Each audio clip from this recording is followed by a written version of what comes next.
ಇವತ್ತಿನ ಸುದ್ದಿ ಪತ್ರಿಕೆಗಳಲ್ಲಿ ಯಾವೆಲ್ಲ ವಿಚಾರಗಳು ಪ್ರಮುಖವಾಗಿದೆ ಅನ್ನೋದನ್ನು ನೋಡೋಣ. ಮೊದಲಿಗೆ ಕನ್ನಡಪ್ರಭ. ಇವತ್ತು ಎಲ್ಲ ಸುದ್ದಿ ಪತ್ರಿಕೆಗಳಲ್ಲೂ ಕೂಡ ಹೆಡ್ಲೈನ್ಸ್ ಆಗಿರುವಂಥದ್ದು ಅಜಾತ ಶತ್ರುವಾದಂಥ ಡಾಕ್ಟರ್ ಸಿಂಗ್. ಹೌದು, ಸಾವಿನಲ್ಲೂ ಕೂಡ ಅಜಾತ ಶತ್ರುವಾದಂಥ ಡಾಕ್ಟರ್ ಸಿಂಗ್ ಅನ್ನುವಂಥ ವಿಚಾರವನ್ನು ಇಲ್ಲಿ ಹೇಳಲಾಗಿದೆ. ಇವತ್ತು ಅಂತಿಮ ದರ್ಶನದ ಜೊತೆಗೆ ಅಂತ್ಯ ಸಂಸ್ಕಾರವನ್ನು ಕೂಡ ನೆರವೇರಿಸಲಾಗುತ್ತೆ. ಅದಕ್ಕೆ ಸಕಲ ಸಿದ್ಧತೆಗಳನ್ನು ಮಾಡಲಾಗಿದೆ. ಸೊ ಅಲ್ಲಿನ ವ್ಯವಸ್ಥೆ ಯಾವ ರೀತಿ ಆಗಿದೆ, ಯಾರ್ಯಾರು ಸಂತಾಪವನ್ನು ಸೂಚಿಸಿದ್ರು, ಅದೆಲ್ಲವನ್ನು ಕೂಡ ಮೊದಲ ಪುಟದಲ್ಲಿ ಹೇಳಲಾಗಿದೆ. ನೋಡ್ತಾ ಹೋಗೋಣ.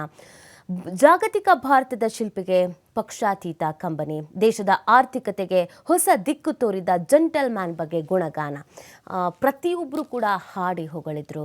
ಅವರ ವ್ಯಕ್ತಿತ್ವ, ಅವರ ಸರಳತೆ, ಇದೆಲ್ಲದರ ಬಗ್ಗೆಯೂ ಕೂಡ ನಿನ್ನೆ ಹೇಳಲಾಗಿತ್ತು. ಆ ಪೈಕಿ ನನ್ನ ಮಾರ್ಗದರ್ಶಕರಾಗಿದ್ರು ಅಂತ ಸೋನಿಯಾ ಗಾಂಧಿ ಅವರು ಹೇಳಿದ್ದಾರೆ. ಕಾಂಗ್ರೆಸ್ನ ನಾಯಕಿ ಮಾಜಿ ಪ್ರಧಾನಿ ಡಾಕ್ಟರ್ ಮನಮೋಹನ್ ಸಿಂಗ್ ಅವರು ನನ್ನ ಮಿತ್ರ, ತತ್ವಜ್ಞಾನಿ ಹಾಗೂ ಮಾರ್ಗದರ್ಶಕರ ಆಗಿದ್ರು. ಅವರ ನಿಧನದಿಂದ ವೈಯಕ್ತಿಕವಾಗಿಯೂ ನಷ್ಟ ಆಗಿದೆ ಅಂತ ಸೋನಿಯಾ ಗಾಂಧಿ ಅವರು ಹೇಳಿದ್ದಾರೆ. ಇನ್ನು ಸಂಕಷ್ಟದಿಂದ ದೇಶ ಬಚಾವ್ ಮಾಡಿದ್ದು ಸಿಂಗ್ ಅಂತ ದೇವೇಗೌಡರು ಕೂಡ ಹೇಳಿದ್ದಾರೆ.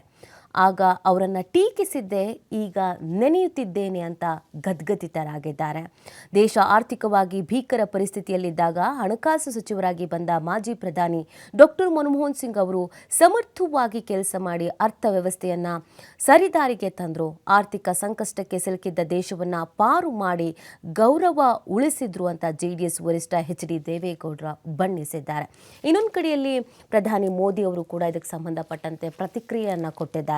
ಡಾಕ್ಟರ್ ಸಿಂಗ್ ಜೀವನ ಭವಿಷ್ಯದ ಪೀಳಿಗೆಗೆ ಪಾಠ ಅಂತ ಮೋದಿ ಹೇಳಿರುವಂಥದ್ದು. ಹೊಸ ಆರ್ಥಿಕ ಮಾರ್ಗಕ್ಕೆ ದೇಶವನ್ನು ತಂದವರು ಸಿಂಗ್ ಅನ್ನುವಂಥ ವಿಚಾರವನ್ನು ಕೂಡ ಹೇಳಿದ್ದಾರೆ. ತಮಗಿಂತ ಮುಂಚೆ ಪ್ರಧಾನಿಯಾಗಿದ್ದ ಡಾಕ್ಟರ್ ಮನಮೋಹನ್ ಸಿಂಗ್ ಅವರ ನಿಧನವನ್ನು ರಾಷ್ಟ್ರಕ್ಕೆ ಆದ ದೊಡ್ಡ ನಷ್ಟ ಅಂತ ಪ್ರಧಾನಿ ನರೇಂದ್ರ ಮೋದಿ ಅವರು ಬಣ್ಣಿಸಿದ್ದಾರೆ. ಹಾಗೂ ದೇಶದ ಅಭಿವೃದ್ಧಿಗೆ ಅವರ ಬದ್ಧತೆಯನ್ನು ಯಾವಾಗಲೂ ಗೌರವಿಸಲಾಗುವುದು ಅಂತ ಹೇಳಿದ್ದಾರೆ.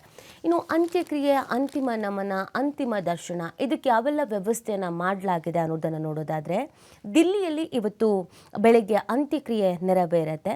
ಮನಮೋಹನ್ ಸಿಂಗ್ ಅವರ ಅಂತ್ಯಕ್ರಿಯೆ ದೆಹಲಿಯ ನಿಗಮಬೋಧ ಘಾಟ್ನಲ್ಲಿ 11:45ಕ್ಕೆ ಸಕಲ ಸರ್ಕಾರಿ ಗೌರವಗಳೊಂದಿಗೆ ನಡೆಯುತ್ತೆ. ಈ ನಡುವೆ ಇಂದಿರಾ ಗಾಂಧಿ ಸಮಾಧಿ ಬಳಿ ಅಂತ್ಯಕ್ರಿಯೆಗೆ ಕಾಂಗ್ರೆಸ್ ಒತ್ತಾಯ ಕೂಡ ಮಾಡಿದೆ. ಇನ್ನು 9:30ರಿಂದ ಅಂತಿಮ ಯಾತ್ರೆ. ಡಾಕ್ಟರ್ ಸಿಂಗ್ ಅವರ ನಿವಾಸದಿಂದ ಬೆಳಗ್ಗೆ 8 ಗಂಟೆಗೆ ಕಾಂಗ್ರೆಸ್ ಪ್ರಧಾನ ಕಚೇರಿಗೆ ಪಾರ್ಥಿವ ಶರೀರವನ್ನು ಒಯ್ಯಲಾಗತ್ತೆ. ಅಲ್ಲಿ ಬೆಳಗ್ಗೆ 8:30ರಿಂದ 9:30ರವರೆಗೆ ಅಂತಿಮ ದರ್ಶನಕ್ಕೆ ಅವಕಾಶವನ್ನು ಕಲ್ಪಿಸಲಾಗುತ್ತೆ. ಬಳಿಕ ಅಂತಿಮ ಯಾತ್ರೆ ನಡೆಯಲಿದೆ. ಸೊ ನಿನ್ನೆನೇ ಹೇಳಲಾಗಿತ್ತು, ಕಾಂಗ್ರೆಸ್ ಕಚೇರಿಯಲ್ಲೂ ಕೂಡ ಅಂತಿಮ ನಮನ, ಅಂತಿಮ ದರ್ಶನಕ್ಕೆ ಅಂತ ವ್ಯವಸ್ಥೆಯನ್ನು ಮಾಡ್ತೀವಿ ಅಂತ. ಯಾಕಂದರೆ ಮನಮೋಹನ್ ಸಿಂಗ್ ಅವರು ಕೇವಲ ದೆಹಲಿಗೆ ಮಾತ್ರ ಸೀಮಿತವಾದವರ ಅಲ್ಲ, ಅವರ ವ್ಯಕ್ತಿತ್ವವೇ ಆ ರೀತಿ ಆಗಿತ್ತು. ಬೇರೆ ಬೇರೆ ರಾಜ್ಯಗಳಿಂದಲೂ ಕೂಡ ಅನೇಕ ಅವರ ಅಭಿಮಾನಿಗಳು, ಕಾರ್ಯಕರ್ತರು ಎಲ್ಲರೂ ಕೂಡ ಆಗಮಿಸುವಂಥ ನಿರೀಕ್ಷೆ ಇದೆ. ಎಲ್ರಿಗೂ ಅಂತಿಮ ನಮನ ಸಲ್ಲಿಸಬೇಕು, ಅಂತಿಮ ದರ್ಶನ ಮಾಡಬೇಕು ಅನ್ನುವಂಥ ಮಹದಾಸೆ ಅಂತೂ ಇದ್ದೇ ಇರುತ್ತೆ. ಆ ಕಾರಣಕ್ಕಾಗಿ ಕಾಂಗ್ರೆಸ್ನ ಕಚೇರಿಯಲ್ಲಿ ಬೆಳಗ್ಗೆ 8:30ರಿಂದ 9:30ವರೆಗೂ 1 ಗಂಟೆಗಳ ಕಾಲ ಅಲ್ಲಿ ಅಂತಿಮ ದರ್ಶನಕ್ಕೆ ಅಂತ ವ್ಯವಸ್ಥೆಯನ್ನು ಮಾಡಲಾಗಿದೆ. ನಮ್ಮ ರಾಜ್ಯದಿಂದಲೂ ಕೂಡ ಅನೇಕ ನಾಯಕರುಗಳು ತೆರಳ್ತಾ ಇದ್ದಾರೆ, ಅಂತಿಮ ದರ್ಶನವನ್ನು ಪಡೆಯಲಿದ್ದಾರೆ. ಸುಮಾರು 9:30ರವರೆಗೂ ಅಲ್ಲಿ ಅಂತಿಮ ದರ್ಶನಕ್ಕೆ ಅಂತ ವ್ಯವಸ್ಥೆಯನ್ನು ಮಾಡಲಾಗಿದೆ. ಅದಾದ ನಂತರ ಅಂತಿಮ ಯಾತ್ರೆ ಕೂಡ ನಡೆಯಲಿದೆ. ಇನ್ನು ತುಂಬ ಜನಕ್ಕೆ ಇರುವಂಥ ಪ್ರಶ್ನೆ, ನೆನ್ನೆನೇ ಅಂತ್ಯಕ್ರಿಯೆ ಮಾಡಬಹುದಿತ್ತಲ್ಲ, ಯಾಕೆ ಇವತ್ತು, ಯಾಕೆ ಒಂದಿನ ತಡವಾಯಿತು ಅಂತ ತುಂಬ ಜನಕ್ಕೆ ಗೊತ್ತಿದೆ. ಕೆಲವರಿಗೆ ಗೊತ್ತಿಲ್ಲ ಅಂತ ಹೇಳಿದರೆ, ಡಾಕ್ಟರ್ ಮನಮೋಹನ್ ಸಿಂಗ್ ಅವರ ಪುತ್ರಿ ಅಮೇರಿಕದಲ್ಲಿದ್ದಾರೆ. ಸೊ ಅವ್ರು ಬರಬೇಕಾಗಿತ್ತು, ಆ ಕಾರಣಕ್ಕಾಗಿ ವೆಯ್ಟ್ ಮಾಡಲಾಗಿತ್ತು. ನಿನ್ನೆ ರಾತ್ರಿ ಸುಮಾರು 11 ಕಾಲಷ್ಟೊತ್ತಿಗೆ ಅವರ ಪುತ್ರಿ ಆಗಮಿಸಿದ್ದಾರೆ. ಸೊ ಅವ್ರಿಗೋಸ್ಕರ ಕಾಯಲಾಗ್ತಾ ಇತ್ತು. ಹಾಗಾಗಿ ಇವತ್ತು ಸುಮಾರು 11:45 ಮಧ್ಯಾಹ್ನ 11:45ರ ಸುಮಾರಿಗೆ ಅಂತ್ಯ ಸಂಸ್ಕಾರವನ್ನು ನೆರವೇರಿಸಲಾಗುತ್ತೆ. ಇದು ಡಾಕ್ಟರ್ ಮನಮೋಹನ್ ಸಿಂಗ್ ಅವರ ವಿಚಾರಕ್ಕೆ ಸಂಬಂಧಪಟ್ಟಂತೆ ಇವತ್ತಿನ ಸುದ್ದಿ ಪತ್ರಿಕೆಯ ಹೈಲೈಟ್ ಆಗಿದೆ. ಇನ್ನು ಮುಂದಿನ ಸುದ್ದಿ, ಈ ತಿಂಗಳಲ್ಲಿ ಅತಿ ಹೆಚ್ಚು ಸೌಂಡ್ ಮಾಡಿದ್ದು ಅಂತಂದರೆ CT ರವಿ ಮತ್ತು ಲಕ್ಷ್ಮೀ ಹೆಬ್ಬಾಳ್ಕರ್ ಅವರ ವಿಚಾರಕ್ಕೆ ಸಂಬಂಧಪಟ್ಟಂತೆ. ಸೊ ಈ ಕಾನೂನು ಹೋರಾಟದಲ್ಲಿ ಯಾರಿಗೆ ಜಯ ಸಿಗುತ್ತೆ ಅನ್ನೋದು ಒಂದು ಪ್ರಶ್ನೆ. ಆದರೆ ಸುಮಾರು ರೀತಿಯ ತೊಡಕುಗಳು ಕೂಡ ಎದುರಾಗ್ತಾ ಇದೆ. CID ಅಧಿಕಾರಿಗಳಿಗೆ ಈಗ 3 ಬಗೆಯ ಜಿಜ್ಞಾಸೆ ಬಂದ್ಬಿಟ್ಟಿದೆ. ಏನು ಆ 3 ಬಗೆಯ ಸವಾಲುಗಳು, ಯಾವುದು ಸಮಸ್ಯೆ ಆಗ್ತಿದೆ ಅನ್ನೋದನ್ನು ನೋಡೋಣ. CT ರವಿ ನಿಂದನೆ ಕೇಸ್ ಮಹಜರಿಗೆ ಸರ್ಕಾರವೇ ಅನುಮತಿಯನ್ನು ಕೊಡಬಹುದಾ? ಇದು ಮೇಜರ್ ಆಗಿ ಎದುರಾಗ್ತಾ ಇರುವಂಥ ಪ್ರಶ್ನೆ. ಸೊ ಈಗಾಗಲೇ ಕಾಂಗ್ರೆಸ್ ಮೇಲೆ ಗಂಭೀರವಾದಂಥ ಆರೋಪಗಳನ್ನು ಕೂಡ ಮಾಡಲಾಗ್ತಾ ಇದೆ. ಇಂಥ ಸಂದರ್ಭದಲ್ಲಿ ಮಹಜರಿಗೆ ಸರ್ಕಾರ ಅವಕಾಶವನ್ನು ಕೊಡಬಹುದಾ ಅಂತ ಈ 3 ಸವಾಲುಗಳು ಪಾಪ ಈಗ CID ಅಧಿಕಾರಿಗಳಿಗೆ ಎದುರಾಗಿದೆಯಂತೆ. ಯಾವುದು ಆ 3? ಒಂದು, ಕಲಾಪದ ವೇಳೆ ಸಚಿವರಿಗೆ ರವಿ ನಿಂದಿಸಿದ್ದಾರೆ ಎಂಬ ಆರೋಪ ಇದೆ.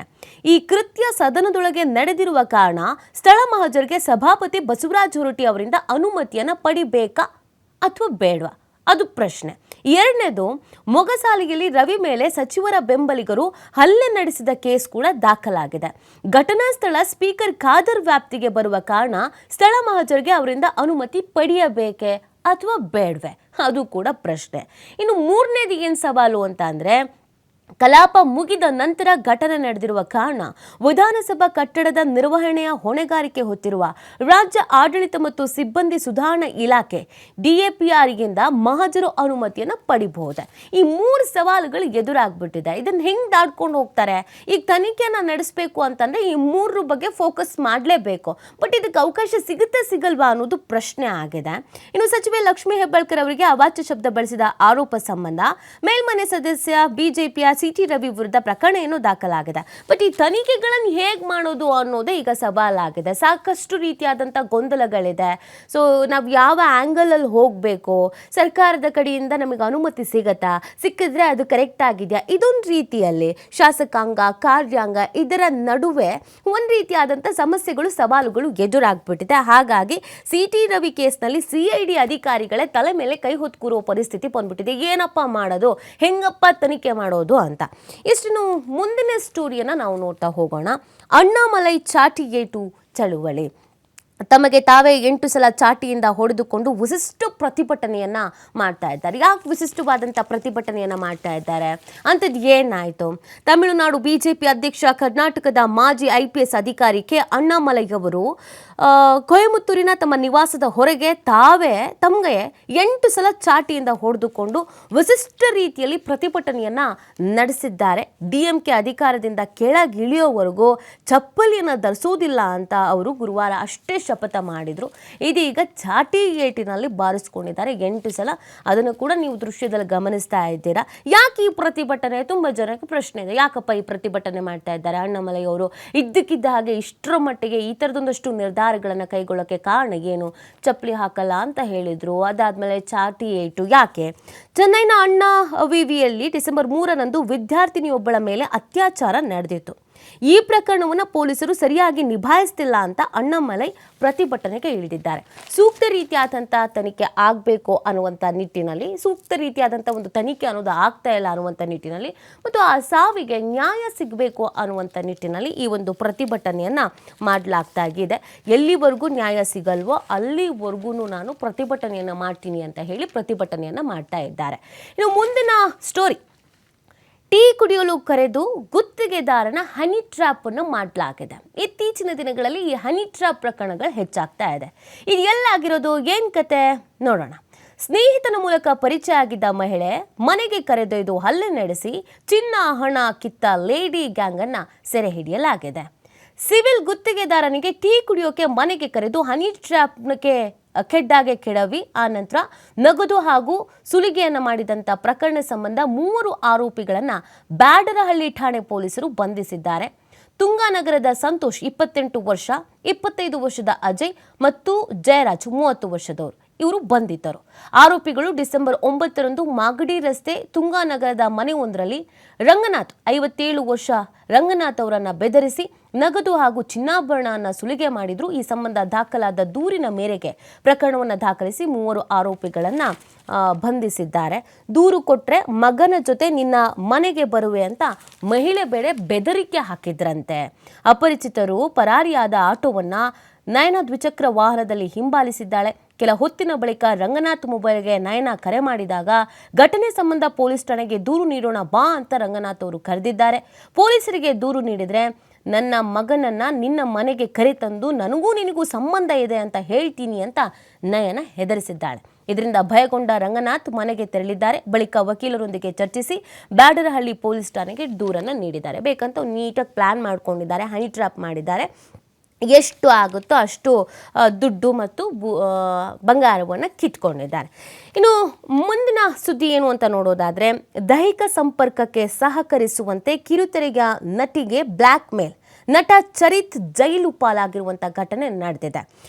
ಸುಳ್ಳು ಕೇಸ್ ಹಾಕುವೆ ಅಂತ ಬೆದರಿಸಿದ್ದಂಥ ನಟ. ಈ ವಿಡಿಯೋ ಕೂಡ ಸಿಕ್ಕಾಪಟ್ಟೆ ವೈರಲ್ ಆಗಿದೆ. ಪರಿಚಿತ ಕಿರುತೆರೆಯ ನಟಿಗೆ ಲೈಂಗಿಕ ಕಿರುಕುಳ ನೀಡಿದ, ಹಲ್ಲೆ ಮಾಡಿದ ಹಾಗೂ ಜೀವ ಬೆದರಿಕೆ ಹಾಕಿದ ಆರೋಪದ ಅಡಿ ಕಿರುತೆರೆ ನಟನನ್ನ ರಾಜರಾಜೇಶ್ವರಿ ನಗರ ಠಾಣೆ ಪೊಲೀಸರು ಬಂಧಿಸಿದ್ದಾರೆ. ಮಾರತಹಳ್ಳಿ ಎನ್ಜಿಎಫ್ ಲೇಔಟ್ ನಿವಾಸಿ ಚರಿತ್ ಬಾಳಪ್ಪ ಅಲಿಯಾಸ್ ಧ್ರುವಂತ್ ತಳವಾರ್ 32 ವರ್ಷ ಬಂಧಿತ ಆರೋಪಿ. ನಟ ಬಿಎಚ್ಇಎಲ್ ಲೇಔಟ್ ನಿವಾಸಿಯಾಗಿದ್ದು 29 ವರ್ಷದ ಸಂತ್ರಸ್ತೆ ನೀಡಿದ ದೂರಿನ ಮೇಲೆಗೆ ಪ್ರಕರಣವನ್ನು ದಾಖಲು ಮಾಡಿಕೊಳ್ಳಲಾಗಿದೆ. ಸೊ ಇವರಿಬ್ಬರ ನಡುವೆ ಮೊದಲಿಂದಲೂ ಒಂದಷ್ಟು ಸಮಸ್ಯೆಗಳಿಗಿತ್ತಂತೆ. ಈ ಹಿಂದೆನೂ ಕೂಡ ಈ ವ್ಯಕ್ತಿಯ ಮೇಲೆ ಒಂದಷ್ಟು ಆರೋಪಗಳು ಬಂದಿತ್ತು. ಕಿರುತೆರೆಯಲ್ಲಿ ಅನೇಕ ಸೀರಿಯಲ್ಗಳನ್ನು ಕೂಡ ಮಾಡಿದ್ದಾರೆ. ಜನಪ್ರಿಯತೆ ಪಡ್ಕೊಳ್ತಾ ಇದ್ದ ಹಾಗೇನೆ ಅದೇನಾಗುತ್ತೆ ಏನೋ ಗೊತ್ತಿಲ್ಲ, ವೈಯಕ್ತಿಕವಾಗಿ ಒಂದಷ್ಟು ಸಮಸ್ಯೆಗಳನ್ನು ಮಾಡ್ಕೊಳ್ತಾ ಇದ್ದಾರೆ. ಇದೀಗ ಪೊಲೀಸರ ಅತಿಥಿ ಆಗಿದ್ದಾರೆ. ಅದಲ್ಲದೆ ಯಾವುದೋ ಒಂದು ವಿಡಿಯೋ ಇಟ್ಕೊಂಡಿದ್ರಂತೆ. ಆ ವಿಡಿಯೋವನ್ನು ತೋರಿಸಿ ಬ್ಲ್ಯಾಕ್ ಮೇಲ್ ಕೂಡ ಮಾಡ್ತಾ ಇದ್ರು ಅಂತ ಆಕೆ ದೂರನ್ನು ಕೊಟ್ಟಿದ್ದಾರೆ. ನೋಡಿ, ಇವರಿಗೆ ಆಲ್ರೆಡಿ ಒಂದು ಮದುವೆ ಆಗಿತ್ತು, ವಿಚ್ಛೇದನ ಕೂಡ ಆಗಿತ್ತು ಅನ್ನೋದು ಗೊತ್ತಾಗ್ತಾ ಇದೆ. ವಿಚ್ಛೇದನ ಆದ ಮೇಲೆ ಈಕೆಯ ಜೊತೆಗೆ ಸಂಬಂಧದಲ್ಲಿ ಇದ್ದರು, ಆದರೆ ಈಕೆಯ ಮೇಲೂ ಕೂಡ ಹಲ್ಲೆಯನ್ನು ಮಾಡಲಾಗಿದೆ ಅನ್ನುವಂಥ ಒಂದು ಗಂಭೀರವಾದಂಥ ಆರೋಪದ ಅಡಿಯಲ್ಲಿ ಪ್ರಕರಣವನ್ನು ದಾಖಲಿಸಿಕೊಳ್ಳಲಾಗಿದೆ. ಸದ್ಯ ಈಗ ಜೈಲಿನಲ್ಲಿ ಇದ್ದಾರೆ. ಈ ಪ್ರಕರಣ ಕೂಡ ಏನಾಗುತ್ತೆ ಅನ್ನೋದನ್ನು ನೋಡಬೇಕಾಗತ್ತೆ. ಸೊ ಮುಂದಿನ ಸುದ್ದಿಗಳಿಗೆ ಅವೆಲ್ಲ ಹೈಲೈಟ್ಸ್ ಆಗಿದೆ ಅನ್ನೋದನ್ನು ನೋಡೋಣ.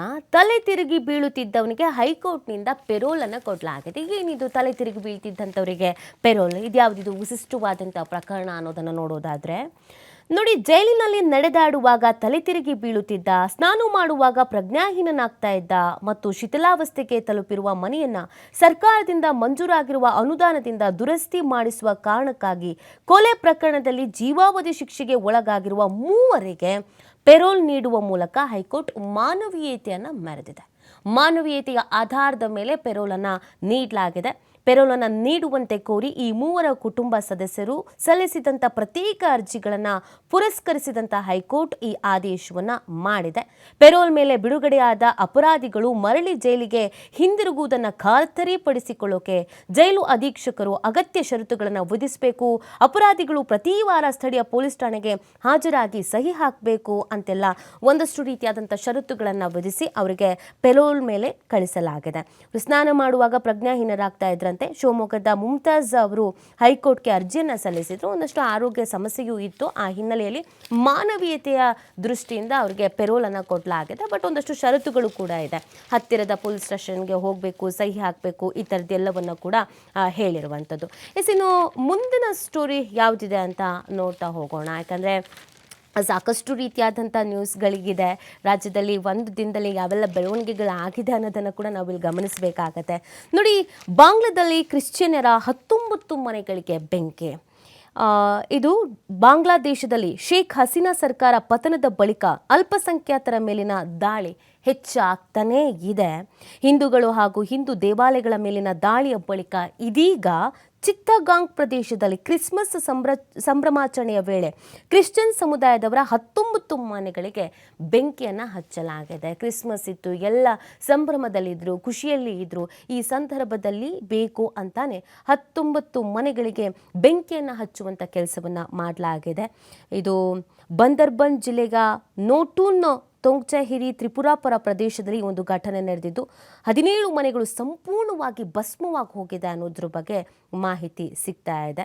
6 ಮಂದಿ ಏನು ವಿರೋಧ ಮಾಡಿದ್ರು, ಆ ಗುಂಪಿನ ವಿರುದ್ಧವಾಗಿ ಈ ರೀತಿಯಾಗಿ ಬೆಂಕಿ ಹಚ್ಚುವಂಥ ಕೆಲಸವನ್ನು ಮಾಡಲಾಗಿದೆ ಅಂತ ಇದಕ್ಕೆ ಸಂಬಂಧಪಟ್ಟಂತೆ ಇದೀಗ ಪ್ರಕರಣ ಕೂಡ ದಾಖಲಾಗಿದೆ ಮತ್ತು 4 ಬಂಧಿಸಲಾಗಿದೆ ಅನ್ನೋದ್ರ ಬಗ್ಗೆ ಕೂಡ ಮಾಹಿತಿ ಸಿಗ್ತಾ ಇದೆ. ಕ್ರಿಸ್ಮಸ್ ಹಿನ್ನೆಲೆಯಲ್ಲಿ ಸಾಮೂಹಿಕ ಪ್ರಾರ್ಥನೆಗೆ ಅಂತ ಚರ್ಚ್ಗೆ ಹೋಗಿದ್ದಾಗ ದುಷ್ಕರ್ಮಿಗಳು ಬೆಂಕಿ ಇಟ್ಟಿದ್ದಾರೆ. ಹಾಗಾಗಿ ಯಾವುದೇ ರೀತಿಯಾದಂಥ ಜೀವಹಾನಿ ಆಗಿಲ್ಲ ಅನ್ನೋದ್ರ ಬಗ್ಗೆಯೂ ಕೂಡ ಮಾಹಿತಿ ಸಿಗ್ತಾ ಇದೆ. ಎಲ್ಲ ಹಬ್ಬ ಇತ್ತಲ್ಲ, ಆ ಕಾರಣಕ್ಕಾಗಿ ಚರ್ಚಿಗೆ ಹೋಗಿದ್ರಂತೆ. ಈ ಸಂದರ್ಭದಲ್ಲಿ ಈ ರೀತಿಯಾಗಿ ಬೆಂಕಿ ಹಚ್ಚುವಂಥ ಕೆಲಸವನ್ನು ಮಾಡಲಾಗಿದೆ ಅನ್ನೋದು ಗೊತ್ತಾಗ್ತಾ ಇದೆ. ಇನ್ನು ಮುಂದಿನ ಸುದ್ದಿಯನ್ನು ನಾವು ನೋಡ್ತಾ ಹೋಗೋಣ. ಕೊಹ್ಲಿ ಜೋಕರ್ ಎಂದ ಆಸೀಸ್ ಮಾಧ್ಯಮ. ಪತ್ರಿಕೆಯ ಮುಖಪುಟದಲ್ಲೇ ಸ್ಟಾರ್ ಕ್ರಿಕೆಟಿಗನ ಬಗ್ಗೆ ಅವಹೇಳನ ಮಾಡಿರುವಂಥದ್ದು ಭಾರಿ ಆಕ್ರೋಶಕ್ಕೆ ಕಾರಣವಾಗಿದೆ. ಕೊಹ್ಲಿಯನ್ನ ಜೋಕರ್ ಅಂತ ಆಸೀಸ್ ಮಾಧ್ಯಮ ಹೇಳಿರೋದು ಈಗ ಸಾಕಷ್ಟು ಟೀಕೆಗೆ ಕಾರಣವಾಗ್ತಾ ಇದೆ ಮತ್ತು ಆಕ್ರೋಶಕ್ಕೂ ಕೂಡ ಕಾರಣವಾಗ್ತಾ ಇದೆ. ನೋಡಿ, ಆಸ್ಟ್ರೇಲಿಯಾದ ಯುವ ಕ್ರಿಕೆಟಿಗ ಸ್ಯಾಮ್ ಕಾನ್ಸ್ಟಸ್ ಭುಜ ತಾಗಿಸಿದಂಥ ಘಟನೆಗೆ ಸಂಬಂಧಿಸಿದಂತೆ ಭಾರತದ ಸ್ಟಾರ್ ಆಟಗಾರ ವಿರಾಟ್ ಕೊಹ್ಲಿಯನ್ನ ಆಸ್ಟ್ರೇಲಿಯಾ ಮಾಧ್ಯಮವೊಂದು ಜೋಕರ್ ಅಂತ ಕರೆದು ಅವಹೇಳನ ಮಾಡಿದೆ. ಶುಕ್ರವಾರದ ದಿ ವೆಸ್ಟ್ ಆಸ್ಟ್ರೇಲಿಯನ್ ಪತ್ರಿಕೆಯ ಮುಖಪುಟದಲ್ಲಿ ಕೊಹ್ಲಿಯ ಫೋಟೋಗೆ ಜೋಕರ್ ರೀತಿ ಮೂಗನ್ನು ಜೋಡಿಸಲಾಗಿದೆ. ಅಲ್ಲದೆ ಜೋಕರ್ ಕೊಹ್ಲಿ ಅಂತ ದೊಡ್ಡದಾಗಿ ಬರೆಯಲಾಗಿದೆ. ಇದರ ಕೆಳಗೆ 19 ವರ್ಷದ ಕಾನ್ಸ್ಟಾಸ್ಗೆ ಕೊಹ್ಲಿ ಭುಜ ತಾಗಿಸಿದ ಘಟನೆಯನ್ನು ಉಲ್ಲೇಖಿಸಲಾಗಿದೆ. ಈ ಬಗ್ಗೆ ಭಾರತದ ಮಾಜಿ ಕೋಚ್ ರವಿಶಾಸ್ತ್ರಿ, ಅಭಿಮಾನಿಗಳು ಎಲ್ಲರೂ ಕೂಡ ಸಾಕಷ್ಟು ಆಕ್ರೋಶವನ್ನು ವ್ಯಕ್ತಪಡಿಸ್ತಾ ಇದ್ದಾರೆ. ಕೆಣಕಿದ ಆಸೀಸ್ ಫ್ಯಾನ್ಸ್ಗೆ ತಾಳ್ಮೆಯನ್ನು ಕಳೆದುಕೊಂಡಿದ್ರು ಕೊಹ್ಲಿ. ಸೊ ಆ ಥರದ ಘಟನೆಗಳು ಕೂಡ ನಡೆದಿತ್ತು. ಇದೀಗ ಕೊಹ್ಲಿಯನ್ನು ಜೋಕರ್ ಅಂತ ಬಿಂಬಿಸುವ ಹಾಗೇನೆ ಒಂದು ಫೋಟೋವನ್ನು ಮುಖಪುಟದಲ್ಲೇ ಹಾಕಿರುವಂಥದ್ದು ಸಾಕಷ್ಟು ಆಕ್ರೋಶಕ್ಕೂ ಕೂಡ ಕಾರಣವಾಗ್ತಾ ಇದೆ. ಕೊಹ್ಲಿ ಅಭಿಮಾನಿಗಳು ಮತ್ತು ಭಾರತೀಯ ಕ್ರಿಕೆಟ್ ಅಭಿಮಾನಿಗಳಿಗೆಲ್ಲರೂ ಕೂಡ ಆಕ್ರೋಶವನ್ನು ವ್ಯಕ್ತಪಡಿಸ್ತಾ ಇದ್ದಾರೆ. ಈ ರೀತಿಯಾಗಿ ಬಿಂಬಿಸುವಂಥದ್ದು, ಈ ರೀತಿಯಾಗಿ ಅವಹೇಳನ ಮಾಡುವಂಥದ್ದು ಎಷ್ಟರ ಮಟ್ಟಿಗೆ ಸರಿ ಅನ್ನುವಂಥ ಪ್ರಶ್ನೆಯನ್ನು ಮಾಡಲಾಗ್ತಾ ಇದೆ. ಇದಕ್ಕೆ ಸಂಬಂಧಪಟ್ಟಂತೆ ಭಾರತದ ಮಾಜಿ ಕೋಚ್ ರವಿಶಾಸ್ತ್ರಿ ಕೂಡ ವಿರೋಧವನ್ನು ವ್ಯಕ್ತಪಡಿಸಿದ್ದಾರೆ. ಈ ಬಾರಿ ಸರಣಿಗೂ ಮುನ್ನ ವಿರಾಟ್ ಕೊಹ್ಲಿ ಬಗ್ಗೆ ಆಸ್ಟ್ರೇಲಿಯಾದ ಬಹುತೇಕ ಮಾಧ್ಯಮಗಳು ಕಿಂಗು, ರನ್ ಮಿಷನ್ ಅಂತ ಬಣ್ಣಿಸಿ ವರದಿಗಳನ್ನು ಪ್ರಕಟಿಸಿದ್ದು. ಆದರೆ ಈ ರೀತಿಯಾಗಿ ಒಂದು ಜೋಕರ್ ರೀತಿಯಾಗಿ ಚಿತ್ರಿಸಿ ಅದರಲ್ಲೂ ಫ್ರಂಟ್ ಪೇಜ್ನಲ್ಲೇ ಹಾಕಿರೋದು ಸಾಕಷ್ಟು ರೀತಿಯಾದಂಥ ಅಸಮಾಧಾನ ಮತ್ತು ಆಕ್ರೋಶಕ್ಕೂ ಕೂಡ ಕಾರಣವಾಗ್ತಾ ಇದೆ. ಇನ್ನು ಮುಂದಿನ ಸುದ್ದಿಗಳು ಯಾವ್ದ್ಯಾವ್ದಿದೆ ಅಂತ ನಾವು ನೋಡೋದಾದರೆ, ವಿಜಯ ಕರ್ನಾಟಕದ ಮೊದಲ ಹೆಡ್ಲೈನ್ಸ್, ಬಾಕಿ ಭಾರಕ್ಕೆ ಸಾರಿಗೆ ಸುಸ್ತು. ಎಸ್, ನೋಡಿ, ಶಕ್ತಿ ಯೋಜನೆ ಜನಪ್ರಿಯವಾದಂಥ ಯೋಜನೆ ಆಗಿದೆ. ಶಕ್ತಿ ಯೋಜನೆ ಬಂದಮೇಲೆ ಹಾಗಿದ್ರೆ ಲಾಸ್ ಆಗ್ಬಿಡ್ತಾ, ಶಕ್ತಿ ಯೋಜನೆಯಿಂದ ಸಿಕ್ಕಾಪಟ್ಟೆ ಲಾಸ್ ಆಗಿದೆಯಾ, ಈ ಪ್ರಶ್ನೆಗಳು ಹುಟ್ಕೊಳ್ಳುತ್ತೆ. ಶಕ್ತಿಯಿಂದ ಆದಾಯ ಏನೋ ಹೆಚ್ಚಾಗಿದೆ, ಆದರೆ ಈ ಲಾಭದ ಹಾದಿ ಮಾತ್ರ ಸಿಗ್ತಾ ಇಲ್ಲ. 4 ಸಂಸ್ಥೆಗಳಿಂದ 6,468 ಕೋಟಿ ರೂಪಾಯಿ ಬಾಕಿಯ ಹೊರೆ ಇದೆ. ವೇತನ ಪರಿಷ್ಕರಣೆಯಾಗಿ 38 ತಿಂಗಳಾದ್ರೂ ಕೂಡ ಇನ್ನೂ ಬಾಕಿ ಪಾವತಿಸಿಲ್ಲ. ಎಷ್ಟೆಷ್ಟು ಬಾಕಿ ಇದೆ? ಈ ಬಾಕಿ ಇರೋದ್ರಿಂದ ಸಾರಿಗೆ ಸಂಸ್ಥೆ ನಷ್ಟದಲ್ಲಿ ಸಾಗ್ತಾ ಇದೆ ಅನ್ನೋದನ್ನು ಹೇಳಲಾಗ್ತಾ ಇದೆ. ರಾಜ್ಯದಲ್ಲಿ ಜನರ ಸಂಚಾರದ ಜೀವನಾಡಿ ಎನಿಸಿರುವಂಥ ಸಾರಿಗೆ ಸಂಸ್ಥೆಗಳ ಆರ್ಥಿಕ ಸ್ಥಿತಿಯ ಹಾದಿ ದುರ್ಗಮವಾಗ್ತಾನೆ ಇದ್ದು ಸಂಸ್ಥೆಗಳ ಬಾಕಿ ಹೊರೆ ಹೆಚ್ಚುತ್ತಲೇ ಇದೆ. ಶಕ್ತಿ ಯೋಜನೆಯ ಟಾನಿಕ್ನಿಂದ ಆದಾಯ ಏನೋ ಹೆಚ್ಚಾಗಿದೆ, ಸಂಸ್ಥೆಗಳು ಲಾಭದ ಹಾದಿಗೆ ಮಾತ್ರ ಮರಳಿಲ್ಲ. ಭವಿಷ್ಯ ನಿಧಿ, ಅಧಿಕಾರಿ, ನೌಕರರ ವೇತನ ಪರಿಷ್ಕರಣೆ ಹಿಂಬಾಕಿ, ನಿವೃತ್ತ ಸಿಬ್ಬಂದಿಯ ಬಾಕಿ, ಡೀಸೆಲು, ಬಿಡಿಭಾಗ ಪೂರೈಕೆದಾರರಿಗೆ ಪಾವತಿಸಬೇಕಾಗಿರುವಂಥ ಬಾಕಿ ಹೊರೆ ನವೆಂಬರ್ ಅಂತ್ಯಕ್ಕೆ 6,468 ಕೋಟಿ ರೂಪಾಯಿಗೆ ತಲುಪಿದೆ. ಅಲ್ಲದೆ ನಷ್ಟದ ಪ್ರಮಾಣವೂ ಕೂಡ ಏರಿಕೆ ಆಗ್ತಾನೇ ಇದೆ. ಬಹು ವರ್ಷಗಳಿಂದ ಇದನ್ನು ಹೇಳಲಾಗ್ತಾ ಇದೆ, ನಷ್ಟದಲ್ಲಿ ಇದೆ ಅಂತ. ನೋಡಿ, ಈಗ ಈ HV ಅನಂತ ಸುಬ್ಬರಾವ್ ಅವರು ಅಧ್ಯಕ್ಷರು KSRTC staff and workers federations, ಇವರು ಏನು ಹೇಳಿದ್ದಾರೆ ಅಂದರೆ 2024 ಜನವರಿ 1ರಿಂದ ಅನ್ವಯವಾಗುವಂತೆ 25% ವೇತನ ಪರಿಷ್ಕರಣೆ ಸೇರಿದಂತೆ ಇನ್ನಿತರ ಬೇಡಿಕೆಗಳನ್ನು ಈಡೇರಿಸೋಕೆ ಒತ್ತಾಯಿಸಿ ಮುಷ್ಕರಕ್ಕೆ ಕರೆ ಕೊಟ್ಟಿರುವ ಹಿನ್ನೆಲೆಯಲ್ಲಿ ಕಾರ್ಮಿಕ ಇಲಾಖೆ ಆಯುಕ್ತರು ಸೋಮವಾರ ಸಭೆ ಕರೆದಿದ್ದಾರೆ. ಸಭೆಯ ತೀರ್ಮಾನ ಹಾಗೂ ಸಾರಿಗೆ ನಿಗಮಗಳ ವಿಭಾಗವಾರು ನೌಕರರ ಅಭಿಪ್ರಾಯವನ್ನು ಆಧರಿಸಿ ಮುಷ್ಕರದ ಕುರಿತು ನಿರ್ಧರಿಸಲಾಗುತ್ತೆ ಅಂತ ಅವ್ರು ಹೇಳಿದ್ದಾರೆ. ಇನ್ನೊಂದು ಕಡೆಯಲ್ಲಿ ಸಾರಿಗೆ ಸಚಿವರ ರಾಮಲಿಂಗಾರೆಡ್ಡಿ ಅವರು ಕೂಡ ಮಾತನಾಡಿದ್ದಾರೆ. 2020 ಜನವರಿ 1ರಿಂದ 2023 ಫೆಬ್ರವರಿ 28ರವರೆಗೆ ನಿವೃತ್ತರಾದ ನೌಕರರಿಗೆ ಪಾವತಿಸಬೇಕಾಗಿದ್ದಂಥ 2,024 ಕೋಟಿ ರೂಪಾಯಿ ಬಿಡುಗಡೆ ಮಾಡಲಾಗಿದೆ. PF ಹಾಗೂ ಇತರೆ ಬಾಕಿ ಮರುಪಾವತಿಗೆ 2,000 ಕೋಟಿ ರೂಪಾಯಿ ಸಾಲ ಪಡೆಯಲಾಗ್ತಾ ಇದೆ. ಈ ಸಾಲದ ಅಸಲು ಬಡ್ಡಿಯನ್ನು ಸರ್ಕಾರವೇ ಭರಿಸಲಿದೆ ಅಂತ ಹೇಳಲಾಗ್ತಾ ಇದೆ. ಸೊ ಒಟ್ಟಿನಲ್ಲಿ ತುಂಬ ಲಾಸ್ನಲ್ಲಿ ಇದೆ ಅನ್ನುವಂಥದ್ದಂತೂ ಗೊತ್ತಾಗ್ತಾ ಇದೆ. ಲಾಸ್ನಲ್ಲಿ ನಡೀತಾ ಇರೋದ್ರಿಂದ ಸಮಸ್ಯೆ ಮತ್ತಷ್ಟು ಹೆಚ್ಚಾಗ್ತಾ ಇದೆ ಅನ್ನೋದನ್ನು ಹೇಳಲಾಗ್ತಾ ಇದೆ. ಯಾವಾಗ ಇದು ಸರಿದೂಗಿಸಲಾಗತ್ತೆ, ಯಾವಾಗ ಇದನ್ನು ಸರಿ ಮಾಡ್ತಾರೆ ಅನ್ನೋದು ಪ್ರಶ್ನೆ ಆಗಿದೆ. ಇನ್ನು ಮುಂದಿನ ಸುದ್ದಿ ಏನಿದೆ ಅಂತ ನಾವು ನೋಡೋದಾದರೆ, ರೋಟಿಗೆ ವಿಳಂಬ ಆಗಿದ್ದಕ್ಕೆ ವಿವಾಹದಿಂದ ಎದ್ದು ಹೋಗ್ಬಿಟ್ಟಿದ್ದಾನಂತೆ ವರ. ರೋಟಿ ಕೊಡೋದು ಸ್ವಲ್ಪ ತಡ ಆಯ್ತಂತೆ. ಮದುವೆ ಮನೆಗಳಲ್ಲಿ ಇತ್ತೀಚಿನ ದಿನಗಳಲ್ಲಿ ಈ ಥರದ್ದು ಪ್ರಕರಣಗಳು ಹೆಚ್ಚಾಗ್ತಾ ಇದೆ. ಸಾಂಬಾರು ಬರೋ ತಡ ಆಗ್ತಾ ಇದೆ, ಸ್ವೀಟ್ ಸಿಕ್ಕಿಲ್ಲ, ಗಂಡಿನ ಮನೆಯವರು ಬರುವಾಗ ಎಲ್ಲ ಊಟ ಖಾಲಿ ಆಗ್ಬಿಟ್ಟಿದೆ ಅಂತ ಮದುವೆನೇ ಬೇಡ ಅಂತ ಬಿಟ್ಟು ಹೊರಟು ಹೋಗ್ಬಿಡೋದು. ಕ್ಷುಲ್ಲಕ ಕಾರಣಗಳಿಗೆ, ತುಂಬ ಸಿಲ್ಲಿ ರೀಸನ್ಸ್ಗಳಿಗೆ ಮದುವೆ ಮುರಿದು ಹೋಗುವಂಥ ಘಟನೆಗಳು ಜಾಸ್ತಿ ಆಗ್ತಾ ಇದೆ. ಇಲ್ಲೂ ಕೂಡ ಅದೇ ಥರ ಆಗಿದೆ ನೋಡಿ. ವರದಕ್ಷಿಣೆ ಸೇರಿ ವಧುವಿನ ಕುಟುಂಬಕ್ಕೆ 7 ಲಕ್ಷ ರೂಪಾಯಿ ನಷ್ಟ ಆಗಿದೆಯಂತೆ. 1.5 ಲಕ್ಷ ಏನು ವರದಕ್ಷಿಣೆ ಕೊಟ್ಟಿದ್ರಂತೆ. ಅದನ್ನು ಬಿಟ್ಟು ಊಟ, ಡೆಕೋರೇಷನ್ನು, ಬಟ್ಟೆ, ಬಂಗಾರ ಅಂತ ಎಲ್ಲ ಸೇರಿ ಈ ಮದುವೆ ಕ್ಯಾನ್ಸಲ್ ಆಗಿರೋದ್ರಿಂದ ಹೆಣ್ಣಿನ ಮನೆಯವರಿಗೆ 7 ಲಕ್ಷ ರೂಪಾಯಿ ನಷ್ಟ ಆಗಿದೆ. ಎಲ್ಲಿ ನಡೆದಿರೋದು? ಲಖನೌನಲ್ಲಿ. ಒಂದು ಕಡೆ ವಧು ಚೆನ್ನಾಗಿ ಸಿಂಗರಿಸಿಕೊಂಡು ವೈವಾಹಿಕ ಜೀವನಕ್ಕೆ ಕಾಲಿಡೋಕೆ ಕಾಯ್ತಾ ಇದ್ರೆ, ಮತ್ತೊಂದೆಡೆ ಊಟ ಬಡಿಸುವಾಗ ರೋಟಿ ತರೋಕೆ ತಡ ಮಾಡಿದ್ರು ಅಂತ ಬಂಧುಗಳ ಜೊತೆಗೆ ಸೇರಿಕೊಂಡು ವರ ಬೇಕಂತ ಕಿರಿಕ್ ಮಾಡಿರೋದು. ನಮ್ಮ ಕಡೆಯವರಿಗೆ ರೋಟಿ ತರೋದು ಲೇಟ್ ಆಯಿತು, ಬೇಕು ಅಂತ ಹುಡುಗನ ಮನೆಯವ್ರನ್ನ ಕೂರಿಸಿ ನೀವು ಲೇಟಾಗಿ ಊಟ ಹಾಕಿದ್ರಿ ಅಂತ. ವಿಚಿತ್ರ ಘಟನೆ ನಡೆದಿರೋದು ಉತ್ತರ ಪ್ರದೇಶದ ಚಂದೌಲಿ ಜಿಲ್ಲೆಯ ಹಮೀದ್ಪುರದಲ್ಲಿ. ಮೆಹತಾಬ್ ಎಂಬ ಯುವಕ ಡಿಸೆಂಬರ್ 22ರಂದು ವಿವಾಹಕ್ಕೆ ಮುಂದಾಗಿದ್ದ. 7 ತಿಂಗಳ ಮುನ್ನವೇ ಈ ಮದುವೆ ನಿಗದಿಯಾಗಿತ್ತು. ಮೆಹತಾಬ್ ಕುಟುಂಬಸ್ಥರು ಹಾಗೂ ಬಂಧು ವರ್ಗ ವಧುವಿನ ಮನೆಗೆ ಬಂದು ಆಹಾರ ಸೇವಿಸೋಕೆ ಮುಂದಾಗಿದ್ರು. ಆದರೆ ಅಲ್ಲಿ ಊಟ ಬರೋದು ಲೇಟ್ ಆಯಿತು ಅಂತ ಹೇಳಿ, ಬೇಡ ನನಗೆ ಈ ಮದುವೆ ಬೇಕಾಗಿಲ್ಲ ಅಂತ ಕ್ಯಾನ್ಸಲ್ ಮಾಡ್ಕೊಂಡು ಹೋಗ್ಬಿಟ್ಟಿದ್ದಾರೆ. ಆಮೇಲೆ ಹುಡುಗಿ ಕತೆಗೆ ಏನಾಯಿತು ನೋಡಿ. ರಾತ್ರಿಯೇ ಮತ್ತೊಬ್ಬಳ ಜೊತೆಗೆ ಈತ ಮದುವೆನೂ ಆಗ್ಬಿಟ್ಟಿದ್ದಾನಂತೆ. ಹುಡುಗಿ ಕತೆ ಏನು ಅಂತ ಗೊತ್ತಿಲ್ಲ ಪಾಪ. ಆದರೆ ಇವನು ಊಟ ಬೇಡ ಅಂತ ಕ್ಯಾನ್ಸಲ್ ಮಾಡ್ಕೊಂಡು ಬಂದಂಥ ಹುಡುಗ ಅವತ್ತು ರಾತ್ರಿಯೇ ಬೇರೆ ಹುಡುಗಿ ಜೊತೆಗೆ ಮದುವೆ ಆಗಿದ್ದಾನಂತೆ. ರೋಟಿ ವಿಚಾರವಾಗಿ ಗಲಾಟೆ ನಡೆದ ಬಳಿಕ ವಿವಾಹ ನಡಿಬೇಕಾಗಿದ್ದ ಸ್ಥಳವನ್ನು ತೊರೆದ ಮೆಹತಾಬ್ ಕೆಲವು ಗಂಟೆಗಳು ಯಾರಿಗೂ ಸಿಗದೆ ನಾಪತ್ತೆ ಆಗಿದ್ದ. ಈ ನಡುವೆ ಆತ ತನ್ನ ಹತ್ತಿರದ ಸಂಬಂಧಿಯೊಬ್ಬಳನ್ನ ವಿವಾಹ ಆಗಿದ್ದಾನೆ ಅನ್ನೋದು ಗೊತ್ತಾಗ್ತದೆ. ಮೇ ಬಿ ಇವನಿಗೆ ಈ ಮದುವೆ ಆಗೋಕ್ಕೆ ಇಷ್ಟ ಇರಲಿಲ್ವೋ ಅದೇನೋ ಗೊತ್ತಿಲ್ಲ. ಏನಾದರೂ ಒಂದು ರೀಸನ್ಸ್ ಹೇಳಿ ಬೇಡ ಈ ಮದುವೆ ಅಂತ ಕ್ಯಾನ್ಸಲ್ ಮಾಡ್ಕೊಳ್ಳೋಣ ಏನೋ ಅಂತ ಅಂದ್ಕೊಂಡಿದ್ದೋ ಏನೋ ಗೊತ್ತಿಲ್ಲ.